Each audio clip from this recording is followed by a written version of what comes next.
Hello friends, welcome back. It's time for another episode of BigDenoPlays Kinfire Chronicles. We shelved it for a few weeks while we played through some Elder Scrolls and then we tagged in some Kinfire Delve and we played some Dungeon Alliance. A lot of cool games. But I thought I was enjoying this. Just got overtaken by the Elder Scrolls, so I felt like it'd be good to come back to it and finish the story. We've only got about 7 or 8 little missions to go, so we'll give it a crack. I'm sure you can tell I'm feeling just a little under the weather today, so I'll do my best to avoid coughing and spluttering or edit those out. We're on to quest 8 in this campaign, and that quest is called Desperate Measures. Now I've moved away from the side camera as I'm preparing for the move, so we're just going to be doing this, which I'm sure will be a-okay. So Quest 8, Desperate Measures. If you recall, we just had our Seeker guild hut burned to the ground. So, when you arrive, the meeting has already begun. The Orc Councillor Vath stands and points a finger at Hierophant Selene. The flame is your people's responsibility. You can point fingers all you like, Vath. It changes nothing. The holy flame is weakening every day. There's some force working against us. They're organised, ruthless. It's the cult of Altan. I'm sure of it. Sigra, the Dwarven Councillor, speaks up. Religious nonsense. Admit it, Selene. You've lost control of the Kinfire and are just looking for someone else to blame. If you and your Flamekeepers had only shared the Kinfire ages ago, we wouldn't be in this mess. The Human Councillor, Elias, puts up a hand. We came here to discuss the burning of the Seekers Guild, not to squabble. The Hierophant continues. The culprit responsible for the fire is a dwarf named Hoyt Belgar. She looks sharply at Sigra. He is an agent of the Altanists and was in possession of an unmarked Kinfire lantern. Vath explodes. But how? Only the Scholar's Circle has the authority or even the knowledge to craft them. Where is Talos? Why aren't they here? We need to know where the lantern comes from, says Selene. It's possible there are more. She nods in the direction of Guildmaster Lyra. Lyra has a team of seekers that can handle the investigation. They can start by speaking to Talos at the Scholar's Circle. Surely they know something about this. Vath is silent for a moment before nodding in your direction. Find whoever crafted the lantern and bring them back alive for questioning. 8-1, you arrive at the Scholar Circle Guild Hall where a Revenant greets you from behind a reception desk. You ask to see Talos. The Revenant's finely welded eyes seem to narrow. Do you have an appointment? You're here on City Council business. His eyes narrow further. I'm afraid Talos is unavailable. Alright, so one Seeker must reveal a blue. I'll just shuffle everything. And we only get to flip it once. So, the person we're going to select is Asha. She has the most blues. And you can see me shuffling everything, so we're good to go. So let's flip one for Asha and hope that it's a blue. Hiya! It is not, it's a green, so she takes an exhaustion. We'll try her again. Ah, it's a green again. Another exhaustion. She's got the most likely. 3 greens in a row. Alright, we're committed now. There we go, a blue. Once you pass the receptionist, go to 8-2. You find Talos bent over a table, covered in books. You hesitate to step forward. Talos was the first Revenant ever made, and although their metal shell is tarnished with age, the room thrums with the energy of their presence. I assume you're here about the unmarked lantern, they say. I've taken a look at it and determined that its maker must have been in great emotional distress. It has a dark energy about it. Definitely a scholar, most likely a dwarf. Probably living somewhere on the Horseshoe. Ask around at the Grey Cloak Tavern or the Horseshoe Market. Surely someone has heard whispers. We grab A and B. To follow this lead, go to A4. You can't gain it again. The Horseshoe Market is... Okay. Go to A3. Talos snaps the book shut. They remove their arm with a quick twisting motion and lie on the table to adjust. If they're able to craft lanterns, they can likely build revenants as well. Be wary, and be on the lookout for a clay tablet etched with a single word, a kill word. Every revenant has one. Speaking the word 3 times will destroy them permanently. Young Khor, a word if you please. Talos warns Khor that using a kill word may affect those nearby revenants. They should use great caution. Choose a lead from among your memories to follow. I like this one where it says dwarves. To follow this lead, go to 8-5 and discard this memory. You cannot gain it again. 8-5. The horseshoe market is busy and no one seems to know anything useful. As you push your way through, a stranger bumps into one of you. Reflexively, you check for coin and find your purse missing. The elfin stranger looks back at you and then breaks into a run. Valora raises her bow and attempts to flip the pickpocket to the wall. So we flipped 3. We actually get to flip 5 and we need 2 greens. So 1, there's a green. 2, there's a green. Get it done. 3, 4, 5. We go to 8-6. You grab the pickpocket by the front of his shirt and snatch the coin purse from his hand. Wait, I have information. The elf had overheard your questions and tells you about some shady-looking outsiders. They were asking about the Cooper's children, a brother and sister. One of the merchants told them where the Cooper's workshop is and mentioned that his brother works in the warehouse district. Nice. We will gain memories 8E and 8F. We now get to choose a lead from among those to follow. The warehouse district is one of the primaries. So what does it say? Told them where the Cooper's workshop is. Okay, let's go to the warehouse district. This one.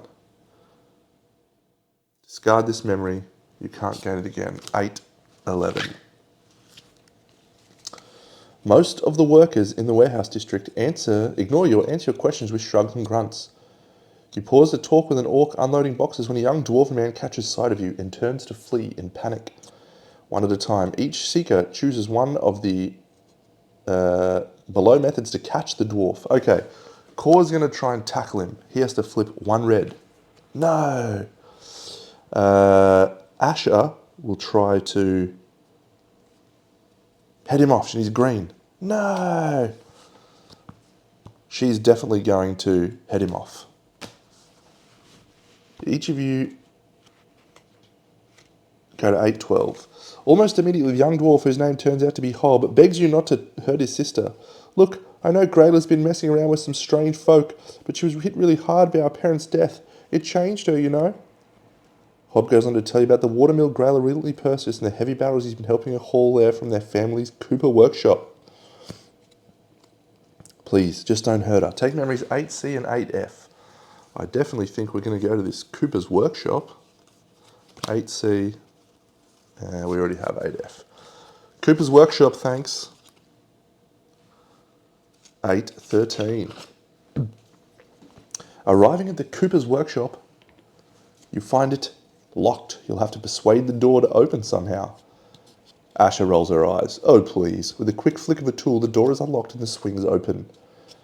8-14. Once inside, you rummage around the Cooper's workshop. It's clear this was once used for woodworking and building barrels, but now the workbench is littered with what appears to be parts of a lantern.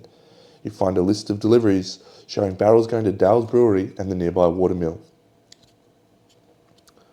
Ooh, was one of the kill words. Take memories 8C, 8D, and 8G. 8C, 8D, and 8G. Choose a lead.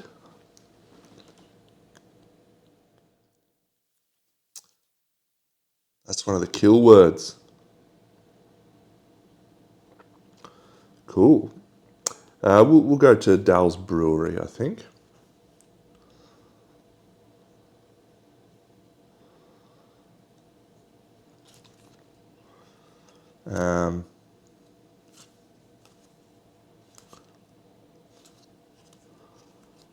Yeah, 8-8. As soon as you enter the tap room of the well-respected Dow's Brewery, you begin questioning the patrons. A thick-chested dwarf slams a rag on a nearby bar. What are you bothering my customers for? If you need something, talk to me. To speak with Dahl, select a seeker to flip 3. If they reveal at least 2 blue, we have not had a lot of luck with this blue situation, so we'll do her. That's not a blue. That's not a blue. That is definitely not a blue. 8-10. You ask Dahl if anyone in the area has been acting strangely or particularly upset.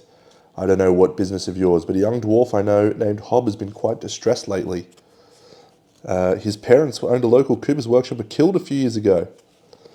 Ooh, take memory 8F. think I've already got 8F. I think I've got all the memories now.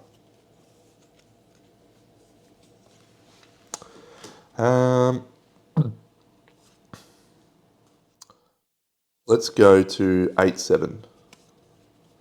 Finding the watermill's door unlocked, you step quietly inside. The interior is plainly emptily lit by small windows. There's nothing here, but just as you're about to leave, there's a bang from underneath the floorboards. You take a second look and find the edges of a trapdoor leading down to a basement.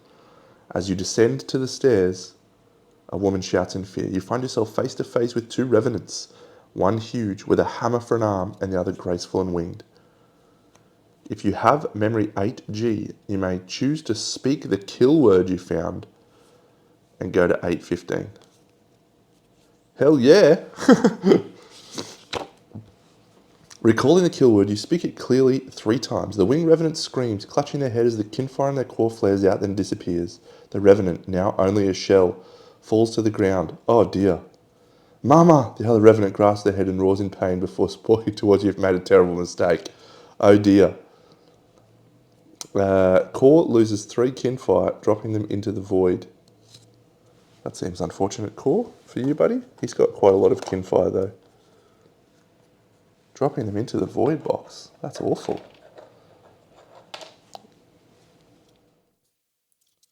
Oh, we did get 3 Kinfire, didn't we, from finding this place? Yeah. No, that's fate. Alright, go to 8-17. The battle setup. Place overlay 8A on Thel. We don't need this one at all. That's good stuff. 8A.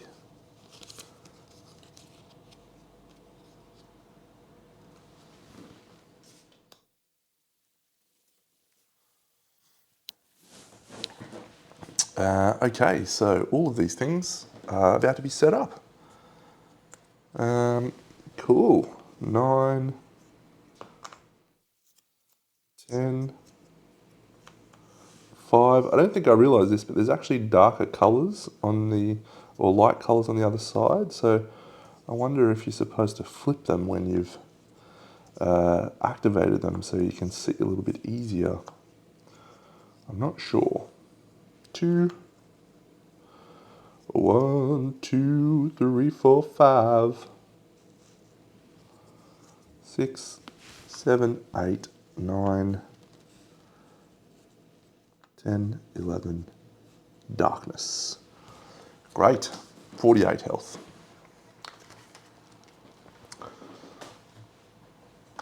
And Thel, this big robot type guy, he's here, and we set up, everyone sets up right here.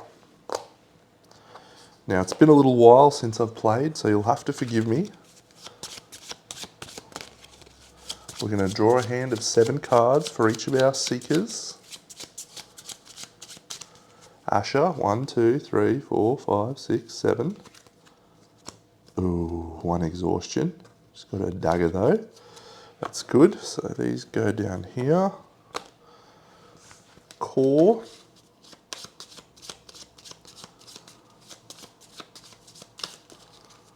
Gonna deal 1, 2, 3, 4, 5, 6, 7. Do we have action cards? Boost, boost, action, action, very good.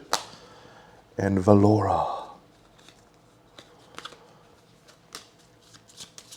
So this is the thing I like about this game. Snappy little story, snappy little battle, and then 2, 3, 4, 5, 6, 7, and then you're done. You know, like you're into the next mission. Oh, not a lot of things there, so that's good. We'll get our lantern soon. Okay, so we're underway. 1 big robot is going to go first with a 9.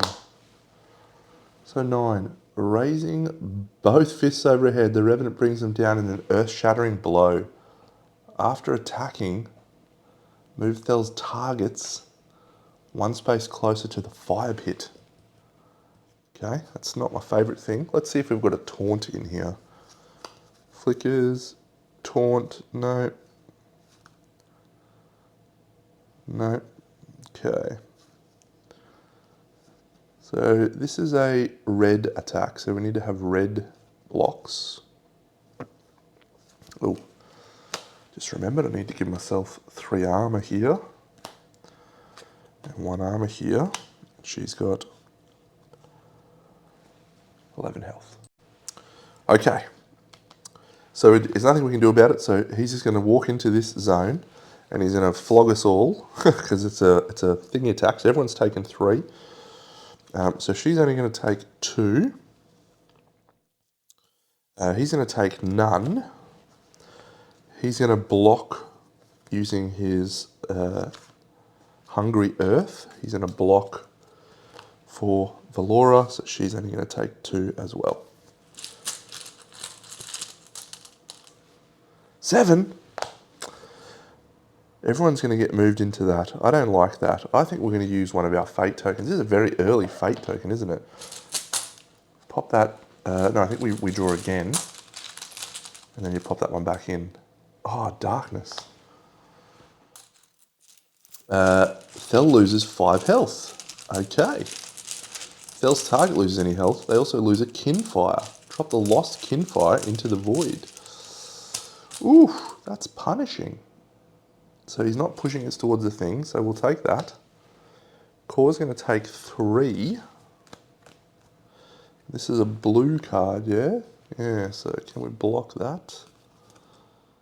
Yep, so we'll block it for Valora. So she's down to 6. Asha. No. Oh, we got a Selfish Blade. Yeah, we're going to return a chit to the bag and draw again. I don't like that either.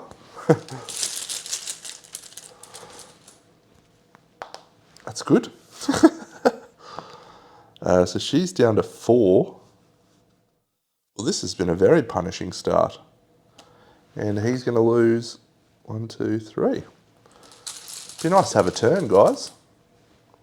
Valora. Okay, so we can get out of there at last. So we'll move to there, and when we enter a square, so she's going to give her an armor.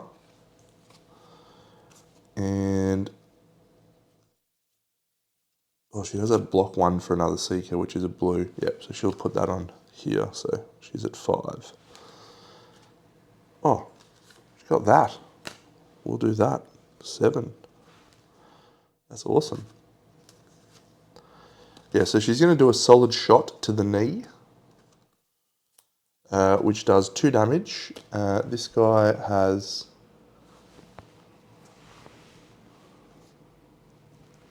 taken 2 damage, and then we're going to place out some trapped condition tokens. We're going to put them on that middle one. Oh, everyone's stunned, aren't they? From his first attack.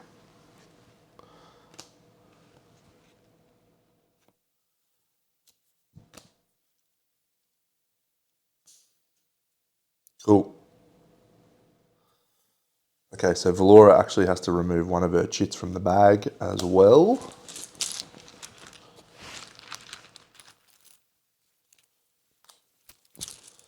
She's now done.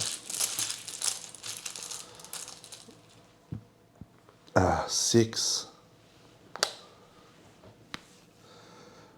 The enemy cannot move this turn. So it's going to whack both Khor and Asha into the fire pit. And that's pretty much all we get out of that. She's got 1 armor, so that's going to do 2 to her. This is a red attack. Down to 5. This has been an awful start, didn't I? And Khor. No, so he's going to block 1, so he's going to take 2. 1, 2. And they both get moved in. Oh yeah, and he actually loses 5 from this attack as well, so he's down to 41. If Thel's target loses any health, they lose a Kinfire. Khor's lost another Kinfire. He's having a bad time. And now we're both in here with 2 hurt conditions. Oof. This could be a very short fight.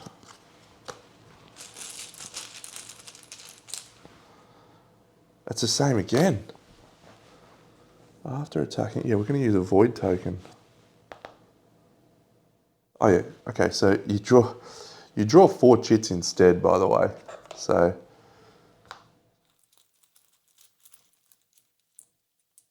that's before drawing a chit from the bag. Ah. Okay, well, I really need to not suffer any negatives, so I'm going to do that. We'll take Khor. Interesting. I did not read that properly. So he loses another one.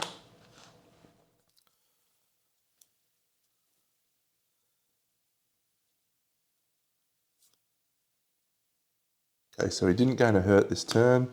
He's going to suffer 2 damage from the hurt. And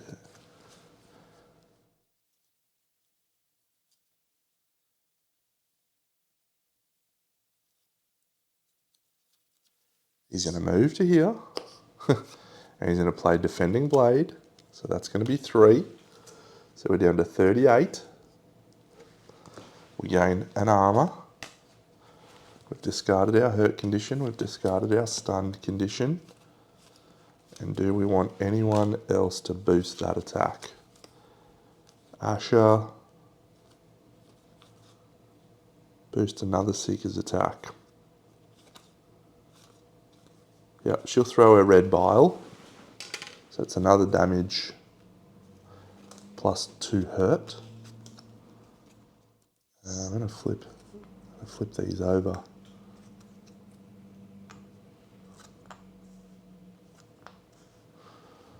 So we'll go on there. Yeah, I mean, I think we're probably in trouble here, but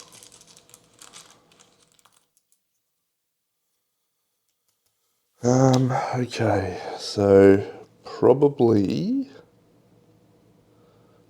Valora.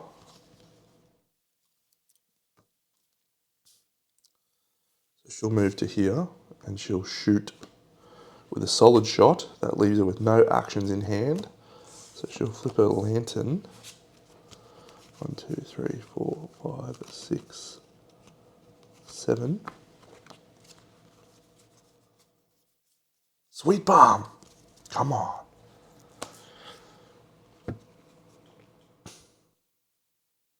After acting, yep, the sweet bomb is an action. Free action, perform another action after this one. No, you can't do that. We do give Khor an armor, because he's the target.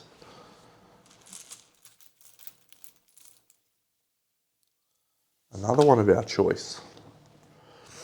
So if we do Khor,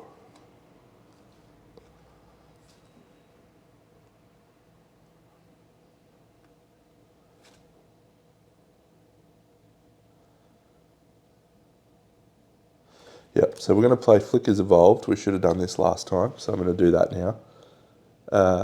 If attacked, Flickers plays that, and if Flicker, yeah, okay, so we're just going to do that because that's awesome.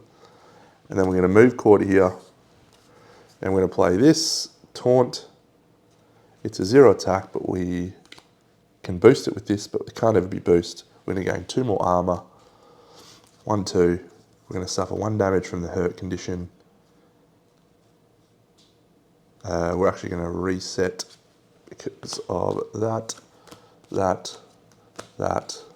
and no action cards in hand. 1, 2, 3, 4, 5, 6, 7. Okay. So Khor's having a real bad time, but because of his taunt, he gets to move that big guy into the space with him. So he's going to be prevented from getting pushed into the flame pit. All right, the 2 happens. So this creature suffers 4 damage. It's down to 32. Fell refocuses before attacking. So it's a 2. So he's going to do 6 damage plus a hurt condition. We do have 3 armor. 1, 2, 3. Oh, yeah, that's fine. So that's down to 3. And then this little guy plays a shield for us, so that's down to 2. And that's it.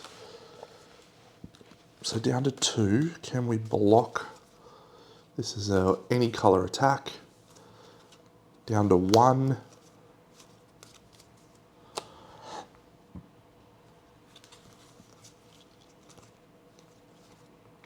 Yep, so we'll just go down to 1. So 1 damage to Khor. He's down to 5.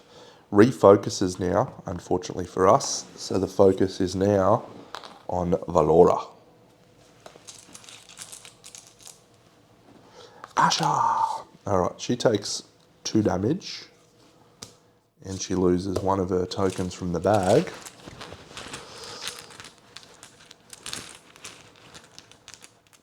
Okay. Oh, this is actually here, isn't it? And she will play a warp step, which allows her to move twice. 1, 2. And that's a free action.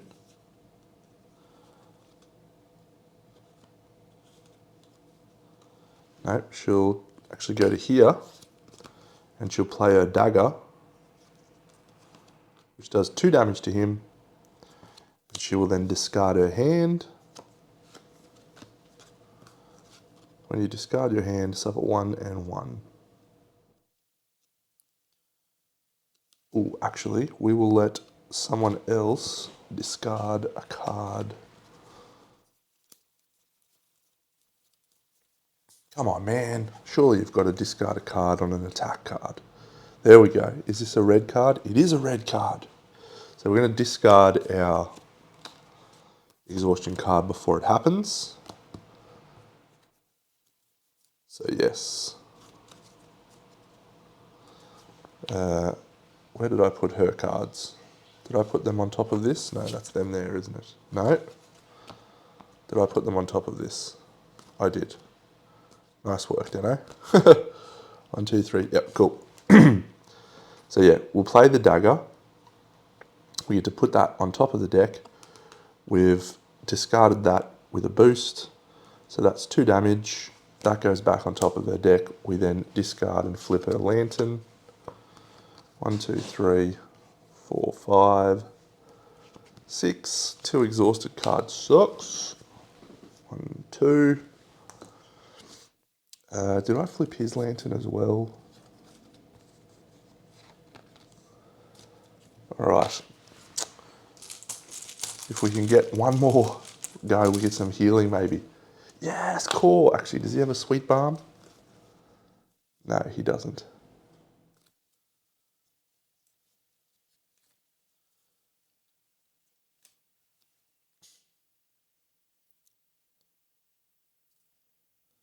He's got his shard whip.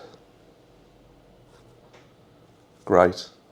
Alright, so he's going to move into this space with Asha, and he's going to play his Earthblood Vial. You and another character in your space gain a shield. So he's going to gain a shield back up to 3. 1, 2, 3. She's going to gain a shield. And then he's going to play Shattered Defenses, which does 4 damage down to 26. No sweet balm though. 7. Alright, so the good news is he moves to here. She's out of range because it's a melee attack. Khor!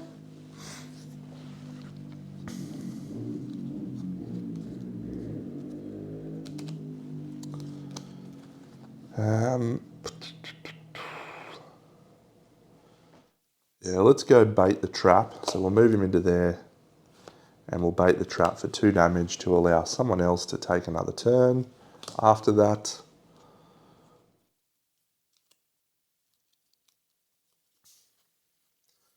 And it's actually an extra one because we have our little flickers friend.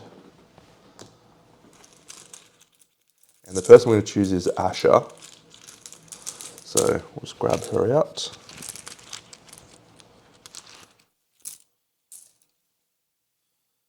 So Asha, she's going to move into the zone with Khor, and she's going to play her Sweet Balm to heal him for 4, so he's up to 9.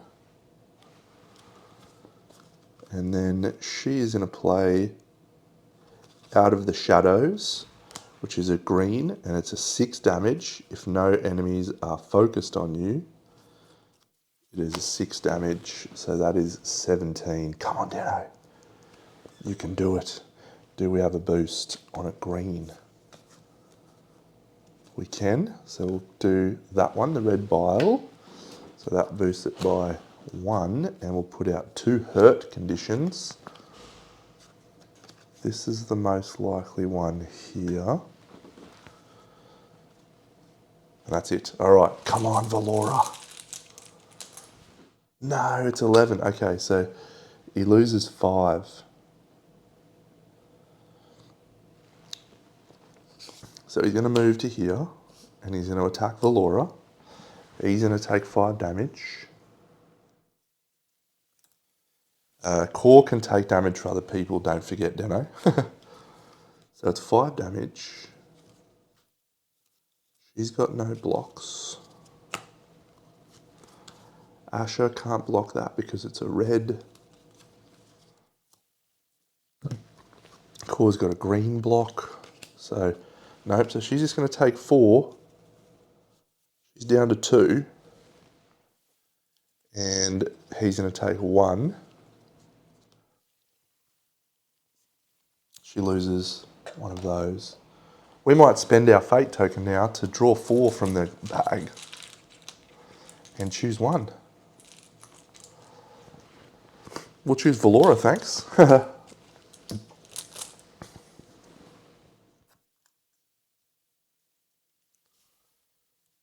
7.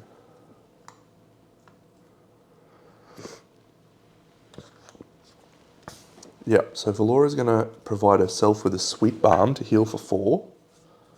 She's up to 16, or 6 rather. And then she's going to move to this space here, provide Asha with some armor, and shoot a capture rune, which does 2 damage, as well as trapping on this one. So he's down to 9. We're so close, Deno. Give us a 1 or a 2. No, 10. Oh, I think that's it. So I think that's it because we have no way of stopping that because we didn't trap that one. 5 damage. Oh, actually, what we should do is look at our other boosts and see if we've got a movement boost. We do, because she's the target, we move out of there. That's much better, Deno. We'll do that. Then this guy moves. He doesn't attack. He loses 5 damage. He's down to 4. I'm a bit rusty, so I'm going to take that one. Valora! She's just going to shoot him in the face, I think. Double tap. Double tap. She got quick shot. She got eyes of the huntress. Oh, she'd be shooting from miles away. And she'll do twin shot. So she's going to put 6 damage on him. Oh, I've got my snipe. Should just snipe him. The Revenant is defeated. That was good. 8:19. As the large Revenant lays on the ground, they turn their head to the young dwarf. Grayla, they whisper, be strong for us. The basement falls silent. The woman covers her eyes, whimpering, no. You give the dwarf a moment to mourn, and then escort her out of the basement. She wipes a tear from her swollen face. I just wanted my parents back. Well, that makes me feel great. Each seeker gains 1 Kinfire. Good. Very happy about that.